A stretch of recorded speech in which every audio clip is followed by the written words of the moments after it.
Hi, Jacy. Hi, Jacy. So you actually tried and opened a relationship to save your 8-year relationship? Yep, because we thought it would help us find our spark again. And did it? Oh God, no. He basically broke the rules and got a side girlfriend. Oh my God. So is that when you ended things? Yep, and the breakup that followed was so traumatic that it literally formed one of my multiple personalities. And that's you, right? I'm Housewife Jacy, and I'm gonna be telling you guys the real story of ending my 8-year-long relationship.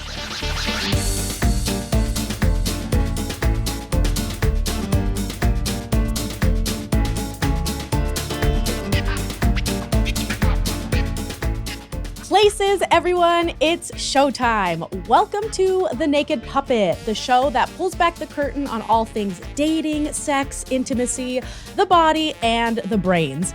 Yes, plural. That's because I have a form of multiple personalities, and I like to interview them on this show. Basically, I have OSDD, I repressed trauma when I was a kid, and I dissociated through life without even knowing it.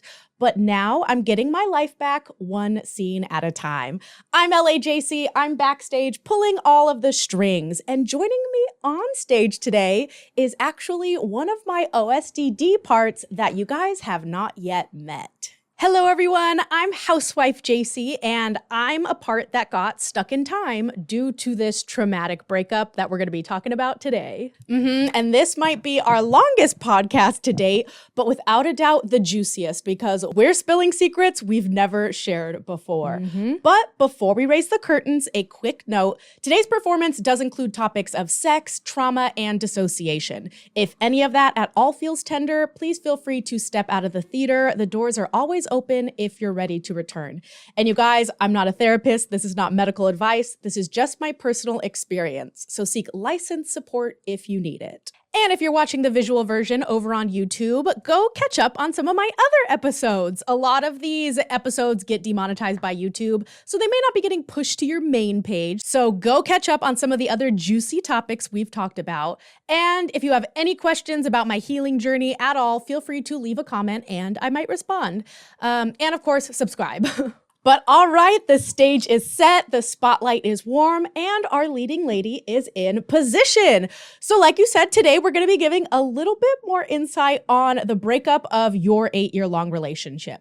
But just to be sure, you've already done a whole YouTube video about this breakup, correct? I did, but I made that video, I think it was like 4 years ago, but it wasn't quite the full story. So I had a totally different mindset back then, different coping mechanisms, and a different perspective on the situation. Right. But I, as Housewife Jacy and as a part, have done a lot of my own healing since then. And I can kind of really see what was going on through an entirely different lens. And it really does change the narrative. But I was also leaving out one super crucial detail from my breakup story. Ooh, and that would be that in the end, we did try an open relationship, but it ended in disaster. Okay, so we have a lot to cover, but let's catch people up on those who don't even know about this relationship. Can you give us some backstory? Okay, so for background, I met this boyfriend back in high school and we were together for a long time. And I, of course, thought I was going to spend the rest of my life with him. And in our early 20s, we bought a condo together while I was still a student in college. And I was like, I got my life already waiting for me. Like, I don't need all this. So I graduated early. We moved in together. A couple years later, we sold the condo and then we bought a house. And that house was actually the beginning of the end and kind of the start to my mental spiral. Why? What happened when you bought the house? A lot. So I would say the main thing that changed was our dynamic. So when I was going to school, I was a full-time student and he was working full-time. And so everything kind of just felt equal.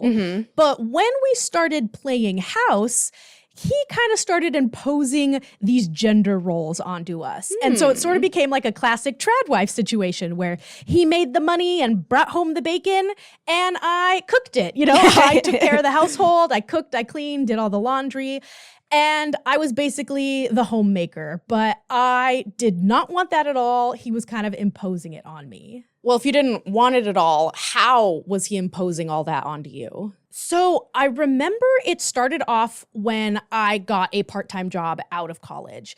And that made sense because I was around the house more. And so during this job, I was a social media manager at a community college, and I was good at my job. So they were starting to give me more hours and more responsibilities. And so I remember one day, it still pisses me off. I tell him, I said, hey, good news. I got a small promotion and they're going to be giving more hours at work. And my boss told me I'm on track to becoming a full-time employee. Like, I was stoked. And I said, like, isn't that exciting? Yeah. And he responded, that makes me sad. I don't want you working more. I want you at the home with me. What the What kind of a response is that to you getting a promotion? Right? Like, not supportive at all. And he was basically explicitly saying that he wanted me to take care of him full time. Yeah. So then how'd you react to that? Well, I got sad and I felt bad and I guilted myself and thought he was right. What? Why? Okay, so if you watched any of my recent content, you would know that I struggle a lot with feeling guilty and blaming myself. Yeah. And that all kind of stems a lot from this relationship. Now, I guess I should do like a little disclaimer. I'd like to say that I did love my ex. We were very, very happy for many, many years. In fact, all of this like story time takes place in the last year of our relationship. So we were good for 7 years essentially, until we moved into that house. But throughout our relationship, I was blind to the fact that his tactic was to make me feel bad all of the time. So I have so many examples we don't even have time to get into, but suffice to say, my therapist later said that there was she said abusive. I don't agree with the word abusive, but there were definitely some manipulative dynamics going on that I did not even realize. Yep. And I know that I think his intention wasn't nefarious throughout this whole video. I don't think he knew he was doing this. So keep that in mind. But can you at least give us one example to explain this a little bit better? Sure. Okay. So my family, they called him FOMO, which stands for fear of missing out, because he had this thing where I couldn't do anything without him. So I couldn't hang out with my friends. I couldn't go see my family without him. What? Because he basically would say like, oh, like, it's not fair that you get to go off and do these things while I have to work. I feel like I'm missing out. And at the time, I rationalized it. I thought it was because, he doesn't want to miss out. Like, he wants to share these experiences with me. And he's right. It's not fair for me to go have fun while he's paying for the roof over my head. And so my family started calling it like, oh, you can't come? Is it because of FOMO? Like, it was a whole thing. But over the years, I stopped going out. And it's actually kind of going backwards. It's one of the reasons I never even drank in college. So I did not have a sip of alcohol in college because he would get upset if I was going to parties without him, if I was living that student life without him. Really? And so I isolated and did not have a full college experience because of that. And that's another thing that I never mentioned I did a whole video about my college experience and how awful it was. You guys have a lot more context now that there was the gynecologist story, but this also adds into it that I did have somewhat of a controlling boyfriend back home telling me I couldn't experience that fun student, crazy college life. Yeah, but that's so unfair to you and all of your life experiences. Oh, get this. Okay, I have another one. Okay, so right after college, I landed this dream job and I was getting overpaid right out of college to do such easy work. Yep.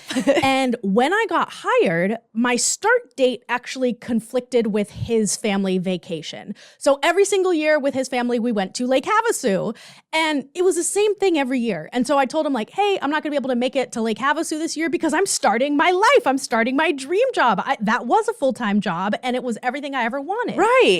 And instead of being happy for me, oh gosh, he again made me feel bad. Oh, no way. Yeah, he guilted me that I was missing such an important family event for him, that I wouldn't dare miss my own family vacation, but because it was his family, I was willing to abandon him.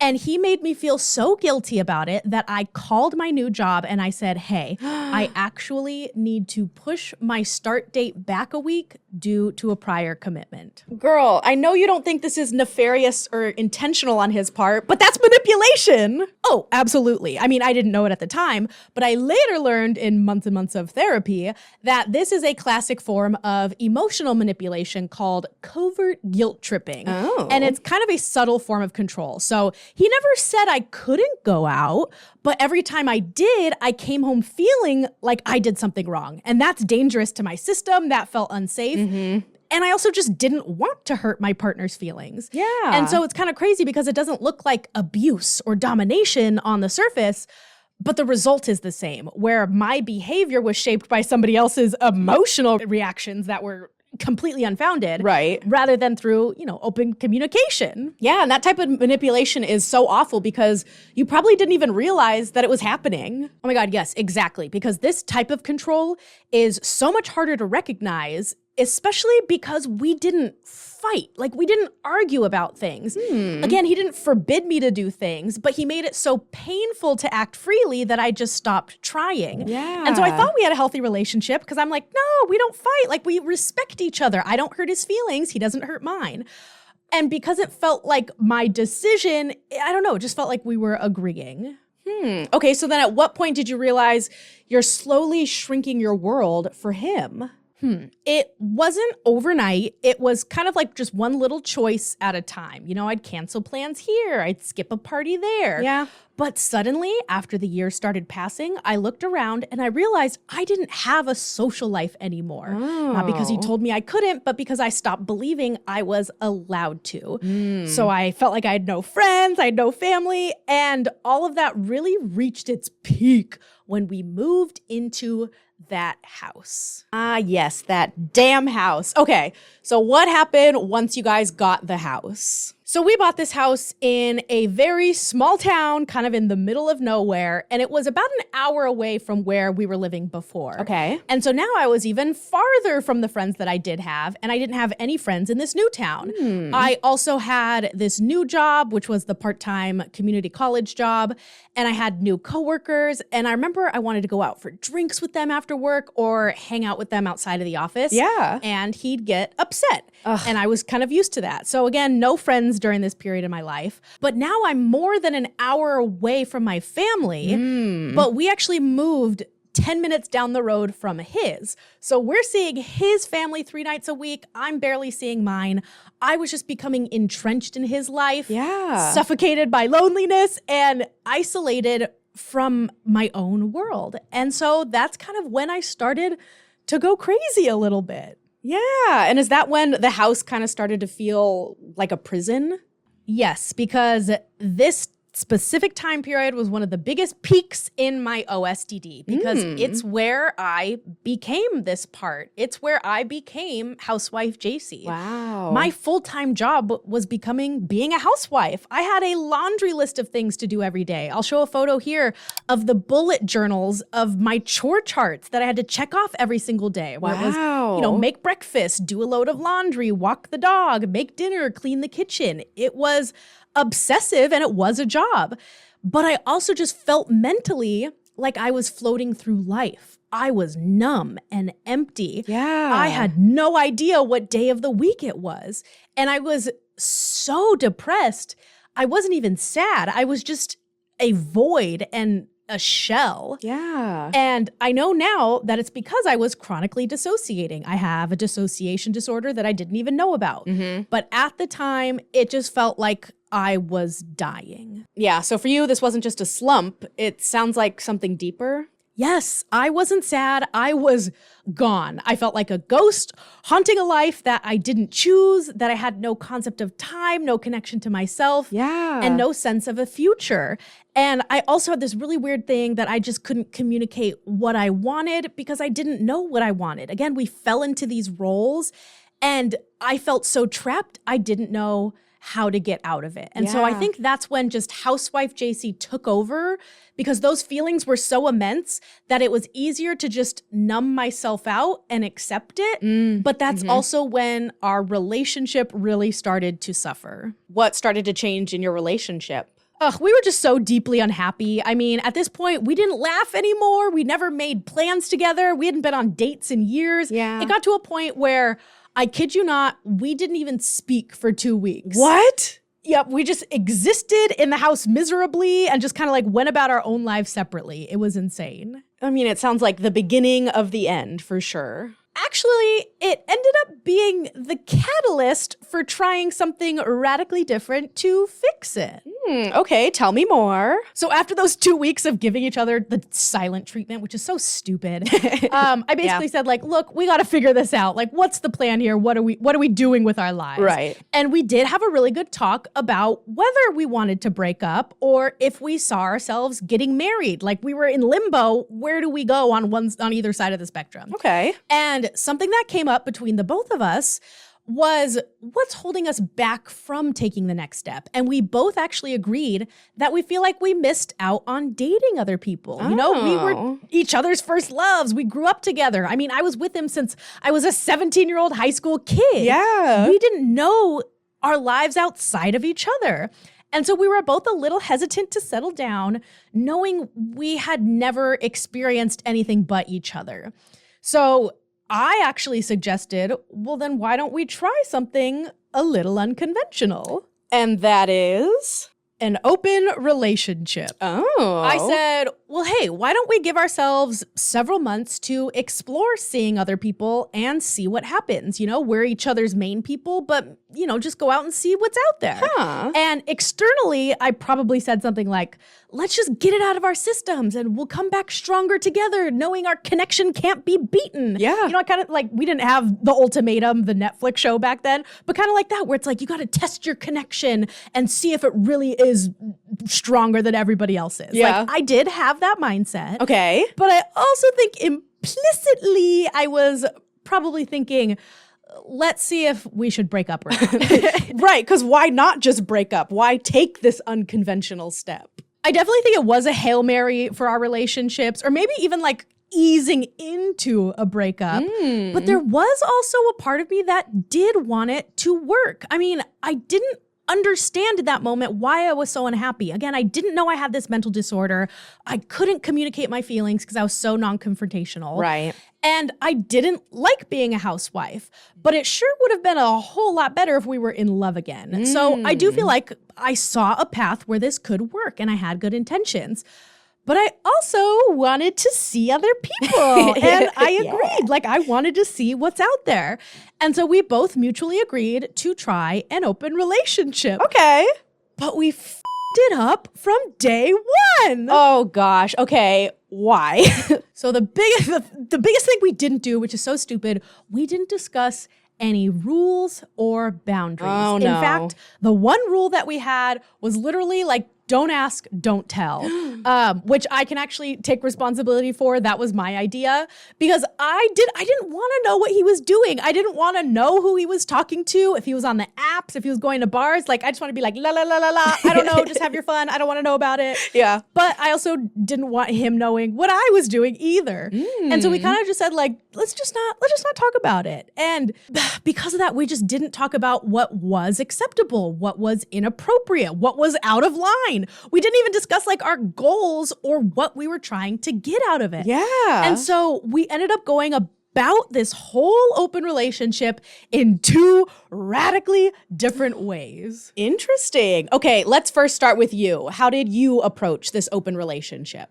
Well, first, I made a Bumble profile, and that was so much fun because I was getting all this external validation, and I was finally allowed to accept it for the first time, which was so fun.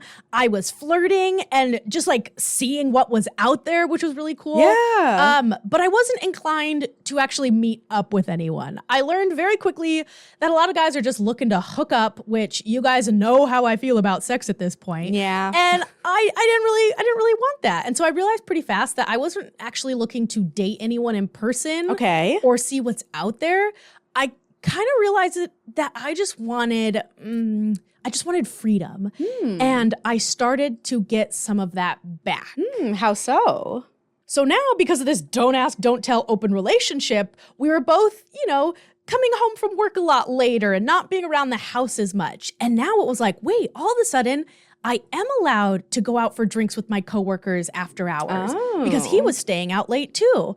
And I was allowed to go see my family without him because I didn't have to tell him I was seeing my family. He just assumed I was out there on a date or something. Right. And I was finally given some leeway to live some semblance of life outside of him. Yeah. And so I started just loving getting out of that suffocating life. So you went about it getting some time for yourself. How did your boyfriend go about this open relationship? So the crazy part is this man almost immediately had an entire girlfriend on the side. What? Yes. So right away, he started staying out hours after he got off work. And, you know, we wouldn't talk about it. Yeah. He just wouldn't come home until super late.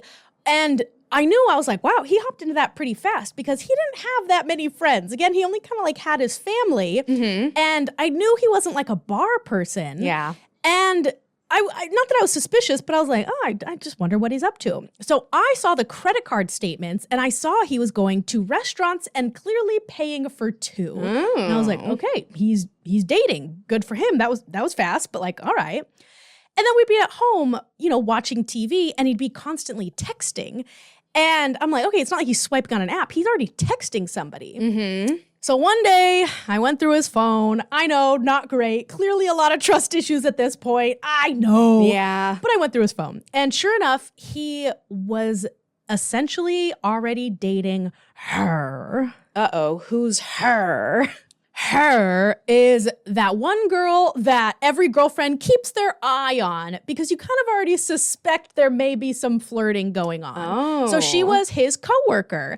And the one, you know, I never really appreciated texting him as much as she did before this open relationship. You know, just somebody I had my radar on. Yeah. And now, all of a sudden, a week into our open relationship, they're basically acting like they are boyfriend and girlfriend. Oh my God. So do you think there was some overlap before this open relationship? Oh, 100%. I mean, based on so many things, just their comfort level talking, how fast it all happened. Yeah. You could tell there was just a level of comfort there that had been building up over time, that there absolutely had been some overlap. Yeah, or at least emotionally. Who knows about physically? But that's insane because how'd that make you feel? Surprisingly relieved, I would say. What? So I would say, I guess for background, that our sex life was not good. And to be fair, I had a flurry of my own problems, which have been revealed to me this past year, to you guys on this podcast. but now, all of a sudden, because he has this side girlfriend, I wasn't needed or expected to fulfill those services. He had somebody else to fill his needs. And so I didn't feel jealous. I felt relieved. And again, I was feeling freedom. Wow, that is a crazy reaction to not feel any jealousy about your boyfriend of 8 years getting a girlfriend on the side.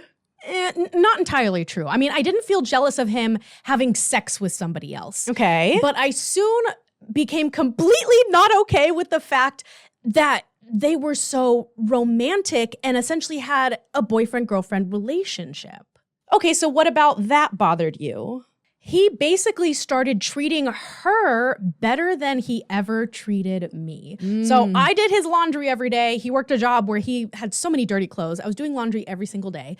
And one day I found a receipt in his pocket for a large pizza and a dozen roses. And I calmly confronted him and I told him about it. And I said, hey, this kind of hurts my feelings that, you know, you're buying her flowers and you're taking her on little pizza picnic dates. Yeah. Because you've never bought me flowers. You know, you've never thought to do that for me. Yeah. And it was this whole thing because he was one of those people that he only ever bought me flowers on Valentine's Day. It was never just because flowers. Right. And I said, if you're excited to buy her just because flowers, why aren't you also thinking about me in that way? I like flowers. I'd like to know you're thinking of me sometime and showing your love. Yeah. And is that the moment you started seeing him differently? Yeah, because it wasn't just the flowers. It was realizing, oh, wait, so you can choose to be thoughtful. You can remember the little things.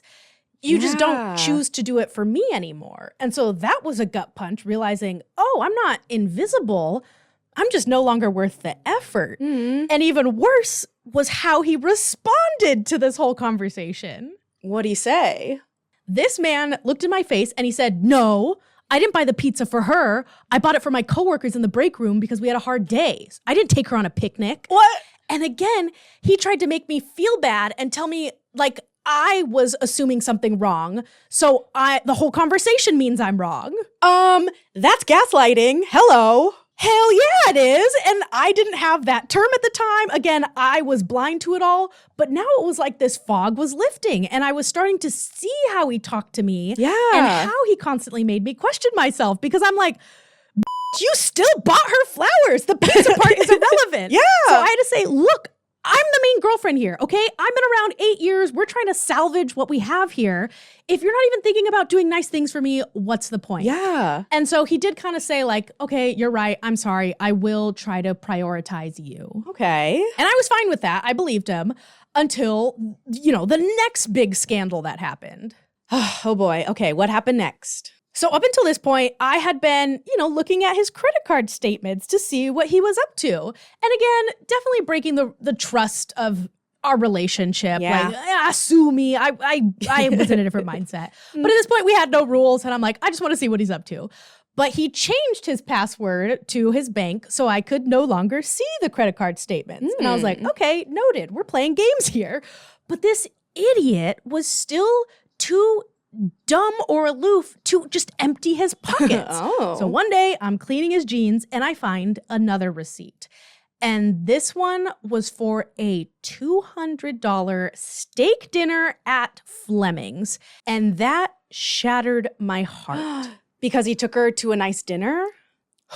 Not just that. He took her to our special spot. So Fleming's is, a decently nice steakhouse. And so when we were younger and teenagers, we saved up our money to go there for our 3rd anniversary. And we made this big deal about it. Yeah. Then a few years later, we went again for another anniversary. He never took me to nice, expensive meals outside of those special occasions. And it was always Fleming's that we went to for the big moments. Wow. And throughout our whole relationship, he never really planned dates or thought to do something special unless it was, again, those monumental occasions. There was never just because dates. Yeah. And so here he was taking this new girl in his life to our special place on a random Tuesday night. Ouch. Okay, that definitely hurts. So did you confront him about this?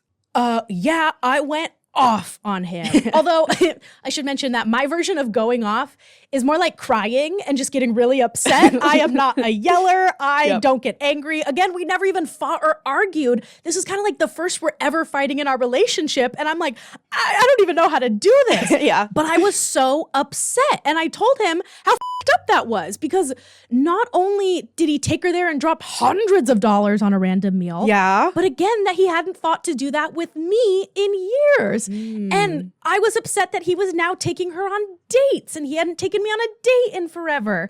And clearly it was his idea to take her there. So it's not like he could hide behind the fact of it being her idea. Right. And again, in this whole conversation, do you know what this man said? Oh God, what'd he say? He goes, I'm always trying to plan dates. I've always been saying we should go ice skating and we never do.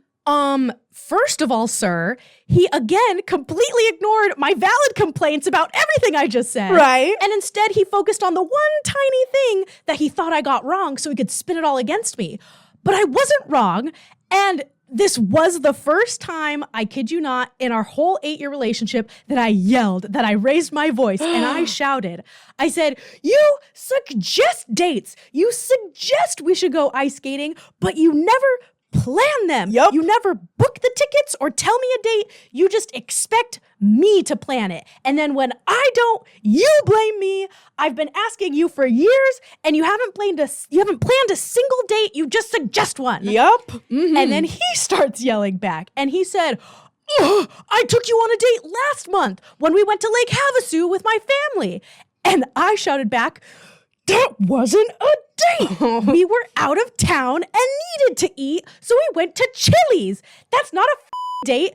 Just because we went without your family doesn't make it a date. Yes. Y'all, I was living. Jesus. I mean, doesn't sound like the open relationship is working out at all. So then how much longer did it go on? Well, at that point, I had already, decided in my head that I don't think this relationship is going to work. I kind of was already creating my exit plan. Yeah. But I also thought, okay, well, let me at least have my fun. Oh. And so I did. I went on a couple of Bumble dates. I had a few smooches with other people in my life. Okay. I had some fun with it. And it lasted maybe a couple more weeks until the final blow that sealed the breakup for forever. And what happened after that, I think will make your jaw drop. Oh, okay. Well, we're a little bit heated right now, so why don't we take a little breather for our nervous systems, and we'll dive deeper into that in Act 2. But we're going to be doing something a little different with our intermission segment, and I'm excited for it. So let's bring the curtain down, and we will be right back.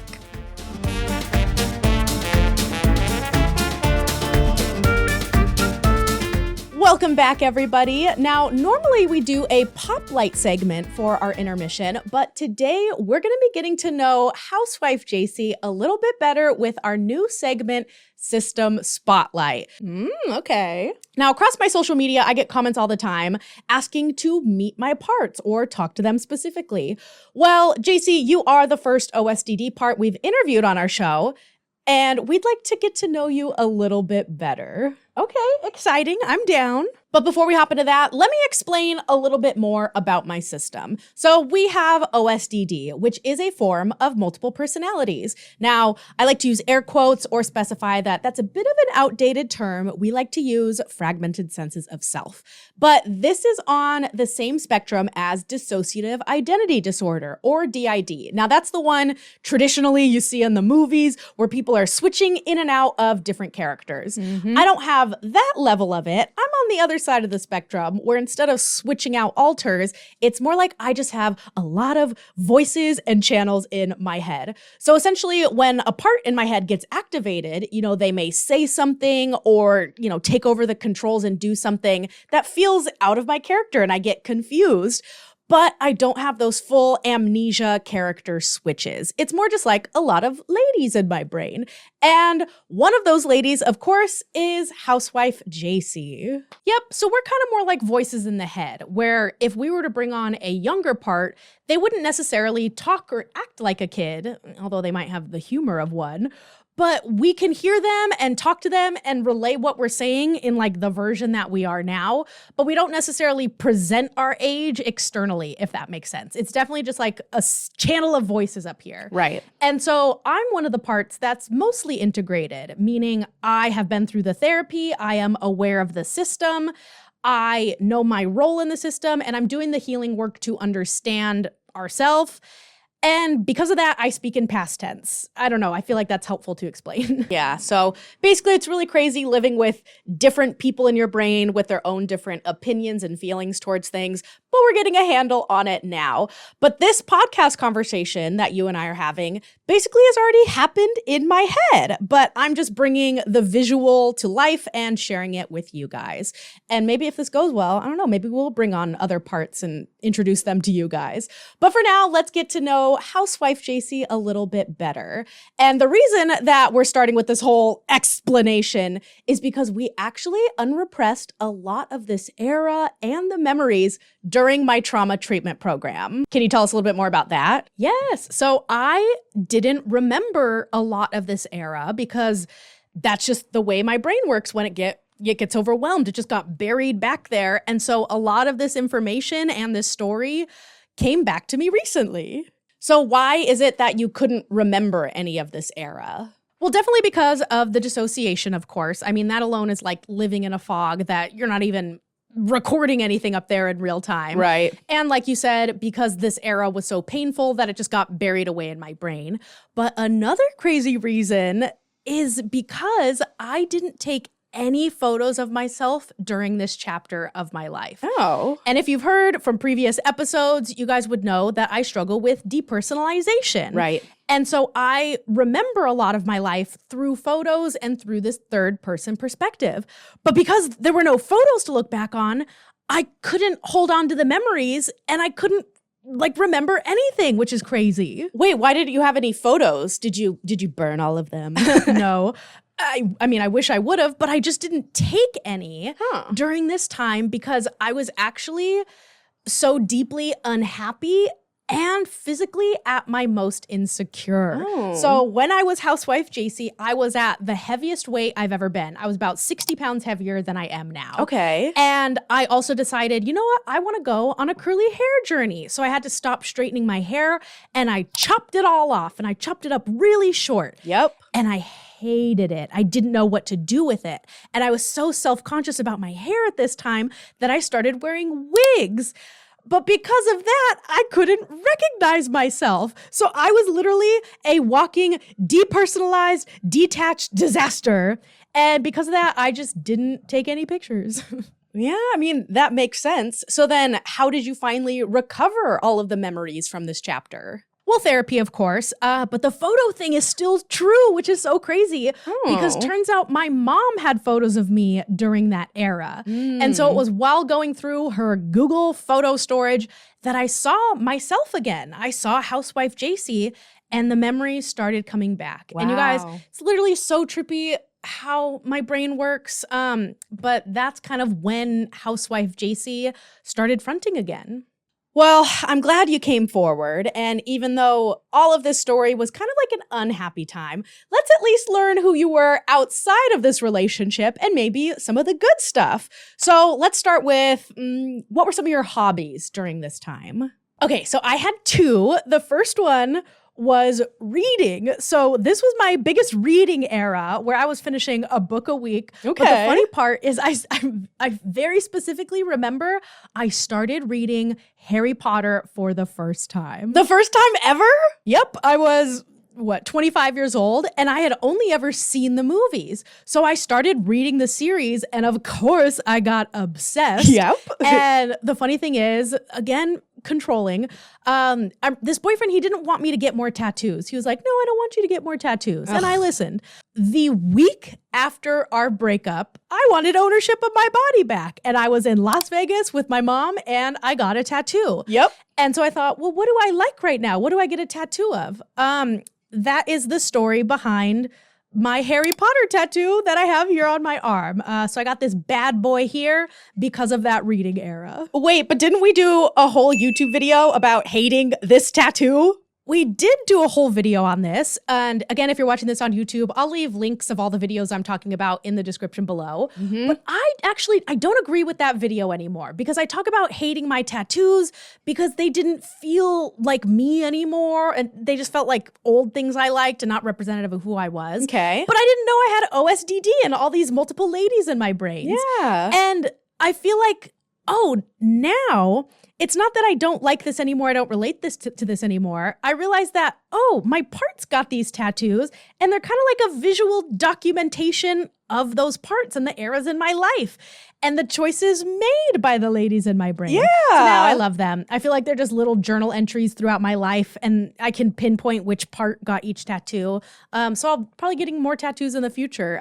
So I disagree with that video now. Yeah, and I love our tattoos now. And though we don't support the author anymore, Harry Potter was definitely an important character in our story too. So I get that. Now, you also mentioned a second hobby that you had? Yes. So during this time, I also got super into DIY projects and just building Like again, I had nothing to do all day. It was a small town and there was only one shopping center. And in that center was a Home Depot. And so since I'm going stir crazy in this house, I just kind of started random projects. Wait, what kind of projects? One example would be I built a table. A whole table?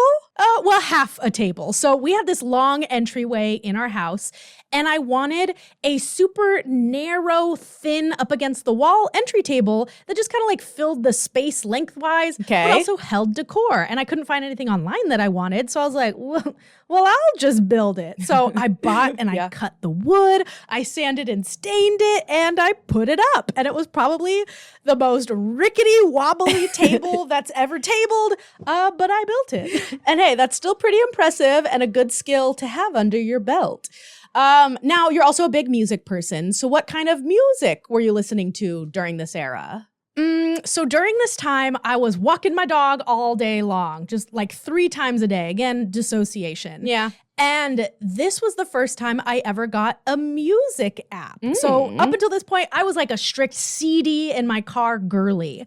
And it wasn't until I had to walk my dog so freaking much that I was like, all right, I'll cave. And I got Amazon Music. Okay. And this was the biggest technological advance in the history of the world, because now I had this app that could take my music preferences and recommend me songs that I've never heard anymore. Yep. I was like, oh my God, this is the bee's knees. And so I exclusively listened to their like suggested playlists.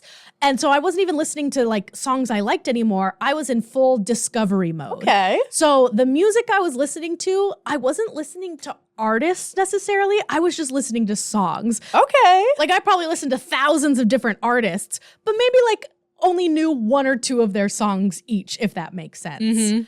But for sake of the argument, I guess it was mostly pop. There was a lot of John Bellion. I really liked a band called Mariana's Trench. Yeah. But yeah, kind of random. So a lot of just whatever Amazon fed me. And of course, a lot of show tunes still. Oh, right. Because this was the era where your love of musicals took off, right? Well, I've always loved musicals. I mean, our first VHS tapes were Cats and Joseph and the Amazing Technicolor Dreamcoat. Yep. We've always loved musicals. Being a theater kid is in my blood. But this was the chapter where, for the first time, I got season tickets to the Pantages Theater. That's the Broadway theater here in LA. Yeah. And my mom and I, you know, every other month we would go and see a new musical. And it was truly one of the highlights of this whole chapter. I looked forward to going and seeing a new musical. And so, yeah, I guess it's when my love for them really took off. And that was also reflected in my show tunes playlists for music. Yep. And they also are all of the playbills that are behind you now and inspired our exactly. theater. I love that. Okay, so were you watching a lot of TV during this era? What were we watching? This era is so dumb because, first of all, it was the last time I ever had traditional cable, you know, a cable box where you can just throw on a channel and it just plays the same thing all day. Yep. Which I do kind of miss. All these streaming platforms are out of control. But one of the channels that I always had on was Lifetime. And I loved these stupid, cheesy Lifetime movies. Yep. Not to be confused with Hallmark. Hallmark is those feel-good rom-com Christmas movies. No, Lifetime are the corny thrillers like The Pregnancy Pact or Deadly Dilf, which is a real movie, by the way. Okay. But they were just so silly and digestible, and they would just play one after another, and they all have the same formula. And so I saw them all, and I just watched dumb Lifetime movies all the time. Yeah. And I also watched a lot of the ID channel, which is Investigation Discovery. That is just true crime all day long, just auto playing. Yep. So not the highest vibrational content and probably the source of my hypervigilance, but it was definitely entertaining. Yep. And I mean, we could all use a good palate cleanser of a bad Lifetime movie every now and then. But speaking of palate, what kind of food were you into during this time? So like I mentioned, I was cooking constantly. So much so that, you guys, after this breakup, I basically never cooked again. Like I only ate for survival. That's how much I was cooking a new dinner every single night. Yep. And this was also my Pinterest era, which I actually should add that to my hobbies. I was a Pinterest queen. Oh, for real? But I would basically go on Pinterest. I would find new recipes. I would go to the grocery store, look for ingredients, and I would cook them. But specifically, one of my specialties was this quinoa enchilada bake that was really tasty. I made a lot of chicken tiki masala. Love me some Indian food. Ew. And I also would make like a turkey lasagna. And a lasagna takes freaking hours. Yeah. But I was doing it. You guys, I used to actually cook.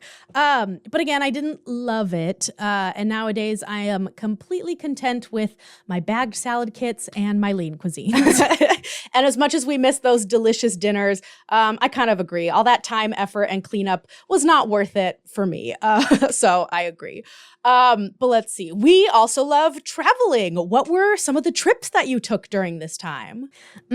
So actually, I, as Housewife Jacy, didn't love traveling yet. Okay. Or at least I wasn't doing it yet. Okay. Because again, with my ex, we just took the same vacation every single summer. We went to Lake Havasu with his family every single summer for 8 years. We didn't do anything else. Except for our last year together, we actually went on a friend's trip to Chicago, and it opened up some wanderlust inside of me. And this is so crazy to look at right now, but I'm going to show you a page from my bullet journal where it was basically my dream travel wish list. And I simply wanted to go to San Francisco and Colorado and New York City. Wow. That's what I aspired to. Like, that's how small my world was. Yeah. Because now, in real time, those are such simple throwaway trips to me. Like, you guys, I've been to Paris, to London, to Ecuador. My last episode was about my trip from Germany. Yeah. Like, I could have never imagined that this would become my life. And so I'm glad everything on my travel manifestation page came true, but I wasn't really traveling during this time. Yeah, but I guess crazy that we caught the travel bug with you. And you know what? It just never got cured. But I'm glad, Jacy, that you got to see the other side of all of this darkness and find some light at the end of the tunnel. And honestly, I'm really proud of you for getting through all of that.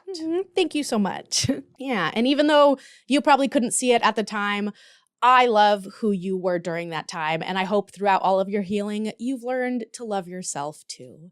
But that's going to be it for this segment of System Spotlight. But when we come back, we're going to hear more about this house arrest that you had and how this open relationship came to an explosive end. We'll be right back.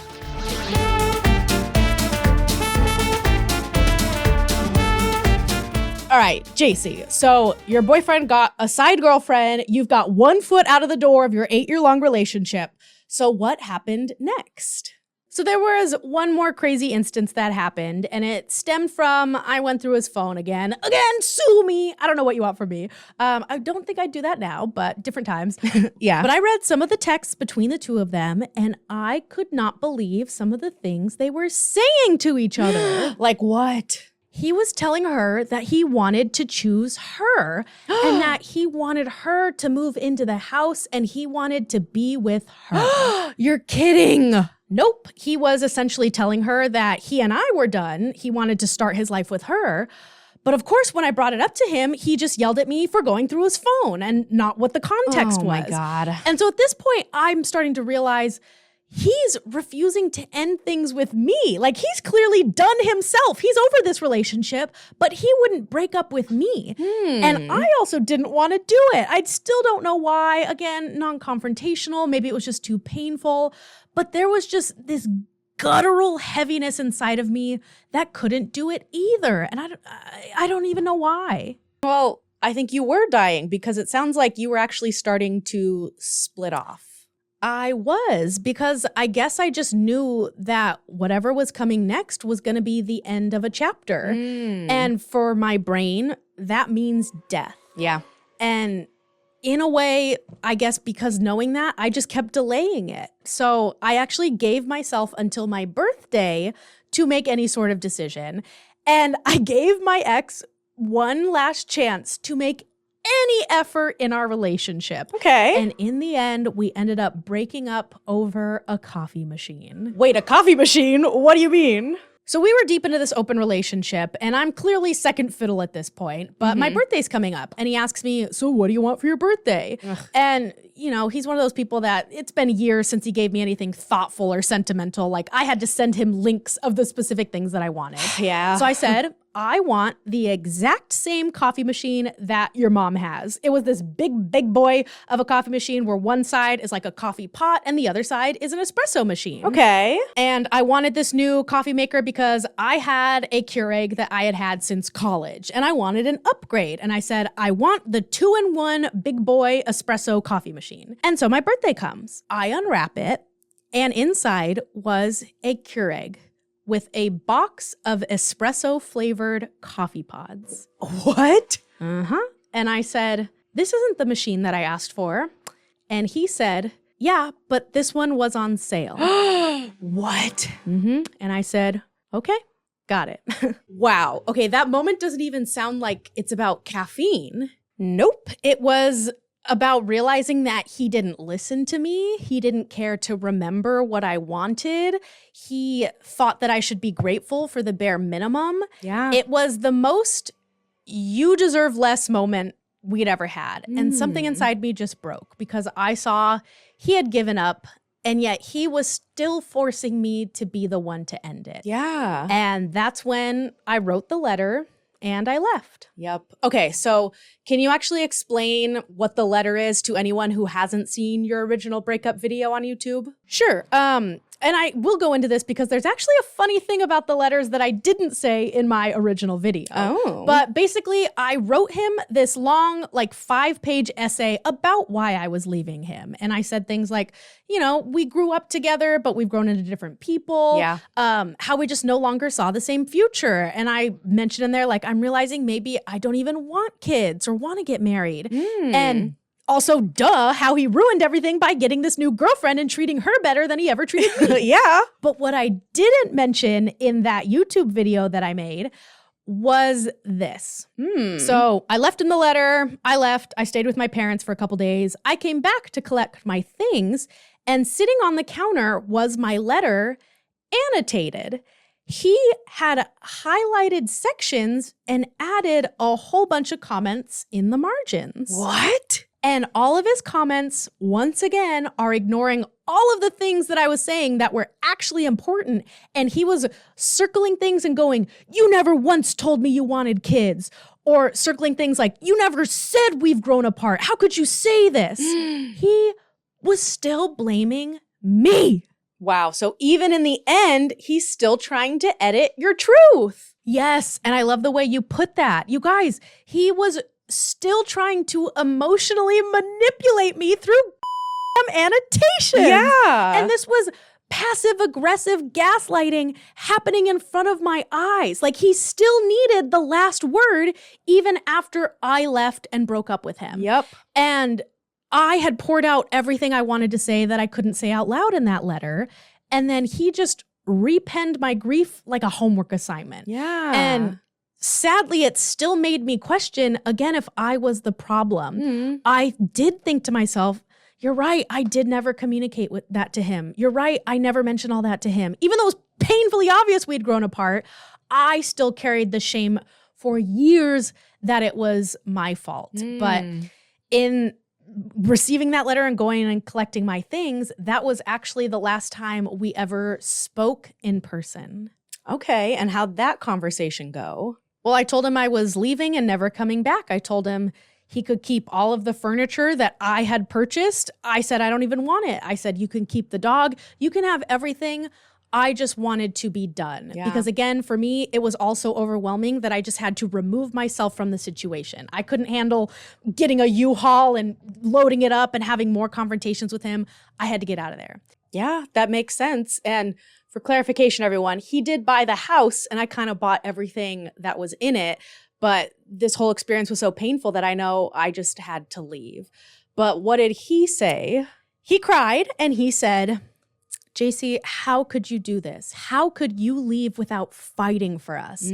How could you throw away 8 years of our life without even trying? You're just giving up.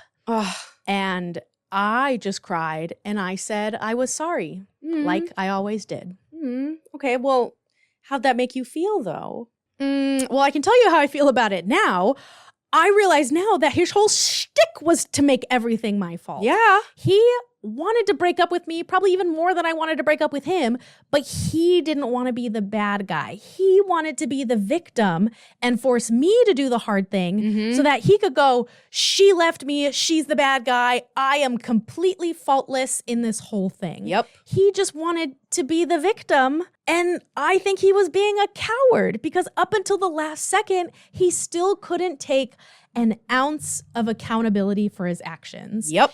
And I would also like to say I probably did things wrong in his eyes, sure. He could easily make his own podcast or video, laying me out to be this awful person who was solely responsible for everything. And he could paint me as this awful villain who left him without any notice. Yeah. But the saddest part is that is the narrative that he got, because unfortunately, I actually at that time believed it too. Wait, what did you believe? That I was the villain, that this was all my fault.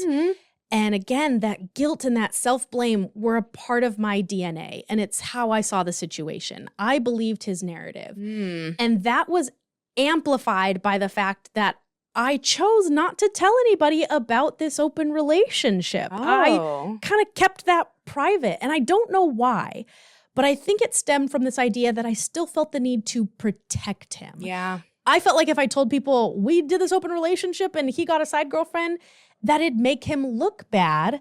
And again, those deep feelings of protecting him were still there. Interesting. And so in my head, I listened to the script he gave me and I started reciting it. I would tell people, hey, so he and I broke up. I left him. I was too tired to fight. I thought we grew apart. And so I left. Why did you take all of the blame, though? Well, I can chalk it up to years of being conditioned to do that, but I think it's because that was just an easier explanation to live with. Because again, this event was so painful that I died. So that's the nature of my OSDD. When things get so overwhelming, my brain essentially kills off that part and buries it away in my brain because it's just too much to feel. Yeah. And you guys, there's actually even more to this story that I can't share and that I'm not comfortable sharing. And, maybe in another 4 years, I'll be ready to tell you about that. Yeah. But it was just so bad that I died. I, as Housewife Jacy, no longer existed. Wow. And when I became a new part, I carried with me that backstory that I left him because that was less painful than the truth. And what was the truth? I don't know, that he didn't love me enough to try and stay. So I repressed the truth and I forgot about the gaslighting. I didn't realize the emotional coercion. I just carried with me for life that I was to blame. And how do you feel about it now? Oh, I think it was totally a mutual breakup. I didn't end things. It was so clearly mutual. He just didn't have the guts to say it himself. Yeah. I think our relationship ran its course, and I think we were both to blame for many faults. I still don't think he's a bad guy. Again, those 7 years were just wonderful. We laughed. We had just great memories. I don't think he's the villain, despite everything that I've told you. Okay. And again, he probably has this version that paints me as the awful person, and I just have to accept that. Yeah. But how I feel about it now is I could never forgive him for letting me carry the weight of that relationship ending. Yeah. And calling me selfish when I dropped it. Because I can see how that relationship was slowly killing me, how we were growing apart.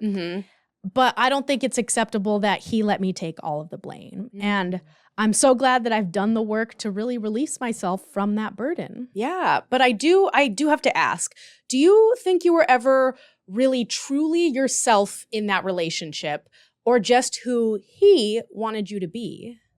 I think I was myself, especially in the early years. Okay. But I think as we got older, we just weren't kids anymore. And we grew up to have different values and political beliefs and morals. Yeah. And we became adults who now had to decide what to do with the rest of our lives together.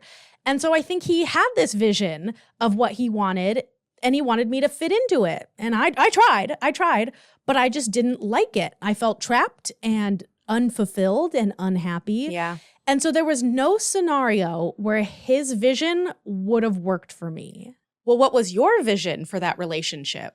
My vision, he wouldn't have been happy with either. Like, I think in my ideal situation, I could have been working full time like he was. We could have traveled the world together. You know, maybe we got married, but I realized I didn't want kids and we could just buy boats instead. Yeah. But even in that best case scenario vision with him, I still felt limited. I felt like I'd be living this small life compared to the potential I had and the experiences that I wanted on my own. Yeah. And so I think I had to go through all that to really look inward and decide what I wanted from my own life. And what I saw was, there's no path that does really include him. Wow. But the craziest part, you guys, I haven't even told you the funniest part of this whole story. Oh? The funniest part of this story was the path that he ended up taking after our breakup. Okay, so you wrote the letter, you left, you broke up. What path did he take? So after we broke up and I left him heartbroken, his side girlfriend did move in shortly after I left. Okay. And a few years later, she got pregnant and they had a kid. And now they are both engaged to be married to each other. What? So he did end up with the side girlfriend after all? Yep. So I guess all those text messages about wanting her to move in and he wants to be with her, I guess he actually meant it. Okay, how do you feel about that? I mean, he let you take the blame for basically this divorce when in reality, he left you for another woman. I mean, I guess I do see it that way, but I'm also so at peace with it. And honestly, truly, I'm happy for them. Okay. Because I think that vision that he wanted, that life that he saw for himself was not what I wanted, but he got that with her and he's living the life he always wanted. And so honestly, I'm kind of happy that he found what he needed. Yeah, and you're living the life you've always wanted too, right? Yes. I mean, you guys, I have since moved to LA and explored the entertainment industry and I live alone and I have so many friends and an active social life. Yes. And I mean, I was in a Keanu Reeves movie this month. Yes. I have a YouTube channel and a podcast and I travel the world and I experimented with my sexuality and I see my family all the time. Yeah. Like I'm a new, different person and who I've always wanted to become. And I've become so steadfast in such a different beliefs than what I had growing up with him. Right. And it's funny because some of those beliefs include the fact that I am so child-free now. It hurts. I talk openly about like, God, take my uterus out now. I never want kids. Yep. I'm also so anti-marriage and I cannot see myself ever getting married, getting the government involved in my relationship. Like that's crazy to me. For real. Like I'm just the opposite of who I was becoming in that trad wife relationship. Yep. And now I'm in my truest, most authentic self now, especially as I'm on this journey to becoming integrated and healing from all of my past wounds. Yeah. And I truly never would have discovered any of this had I stayed in that damn house. Amen, Jacy. But I do have one last question, and I feel like it's the question on everybody's minds. An open relationship ended up destroying your 8-year-long relationship with your boyfriend. But do you think that open relationships could actually work?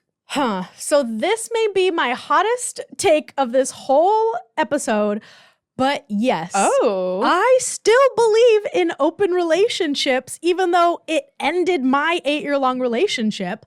And I would still do one in the future. Really? But why? You guys, I don't know. I've truly become just the most progressive, radically left version of myself you can imagine, to the point that I feel like I'm in the wrong timeline. Like I feel like I'm an advanced human or something. Yep. Because I have these very progressive views when it comes to relationships in general. I believe in lifelong partnerships, but I personally don't want to get married and have the government involved. Right. I don't even want to live with a partner again. If I'm going to be with someone, we need separate houses. Yep. I also believe we're meant to make lots of different connections in life.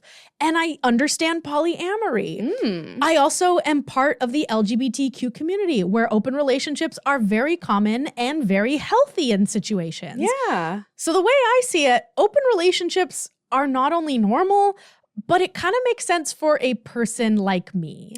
A person like you. What do you mean by that? So I'm the type of person where I need a lot of alone time, hence why my favorite relationship was the long distance one, because it's like we could get together and it's vacation mode, but then I go back to my own life. Yep. I think I enjoy the relief of not being somebody's everything. And I think there are ways of doing an open relationship where it can be super healthy and balanced and successful for the relationship as a whole. I mean, it kind of sounds like some of your avoidant attachment style might be speaking on this.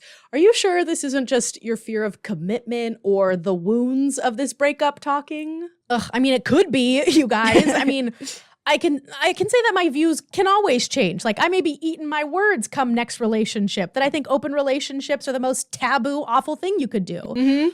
But I think I still have a lot of healing to do on this topic of, relationships. But you guys, I have a list the length of a freaking CVS receipt of things that I need to heal from, of traumas that I gotta cope with. Yeah. And all these relationship stuff is pretty low on it. So suffice to say, I'm pro open relationship now. Simple as that. Okay, so what does the ideal open relationship look like to you now? Okay, well, I'd love to hear everybody else's thoughts in the comments, but this is going to be such a hot take and not everyone's going to agree with it. But here are my views, okay? Ooh, okay, let's get into it. So the way I would do it is first and foremost, You gotta have the communication, and you gotta have clear rules and boundaries. That's where I went wrong. Definitely a new age way of thinking and pretty progressive from you. But I want to know, again, from you listeners, let me know your thoughts on open relationships. Have you ever done one before? Do you think they're just a way to soft launch a breakup? Or do you think there's a way of going about it that could be healthy and actually work? Let me know down in the comments below. yes, and I would like to say one last thing is that even though an open relationship destroyed my 8-year-long relationship, I do think it was a necessary step in both of us just accepting that relationship was over. And even though it caused me as Housewife Jacy to be formed, I feel like it was truly one of the most pivotal experiences in my entire existence that has led me to become who I am today. And even though it truly did kill me, I probably still wouldn't take away that relationship or how it ended for anything, because I think it truly made me who I am today. I love that. And I love to see who we're all becoming as an integrated Jacy. But that's going to be it for today's episode of The Naked Puppet. Jacy, thank you so much for introducing yourself to us and sharing this story. I can only imagine that it's probably such a relief to finally get the truth out there. Yes, thank you so much. I definitely feel better. But that's going to be the curtain call on today's performance. If you guys want even more content from me about healing in real time, go follow my other social media platforms. You can catch me on Instagram at JCAaron for some day-to-day and the life type of content, or you can catch me on TikTok at JCAaron_ for some more in-depth details about my OSDD, my body healing journey, and some of the other trauma-related things. So go follow me over there. And you guys, I'm still new to this. I'm still getting going. And even though the views aren't there right now, I want to keep going. And I couldn't do that without your support. And truly, any type of engagement helps. So if you're watching the visual format, like, subscribe, comment. If you're listening to the podcast, maybe leave a review, just a quick 5 stars, please. But I want to keep this going, and I truly couldn't do it without you. And I thank everybody who is watching and listening for your endless support. It really means the world. Yep, but that's going to be it from me. I'm LA Jacy, and I'll be exiting stage left. And I'm Housewife Jacy, and I thank you guys so much, and I will see you in the next one. Toodles!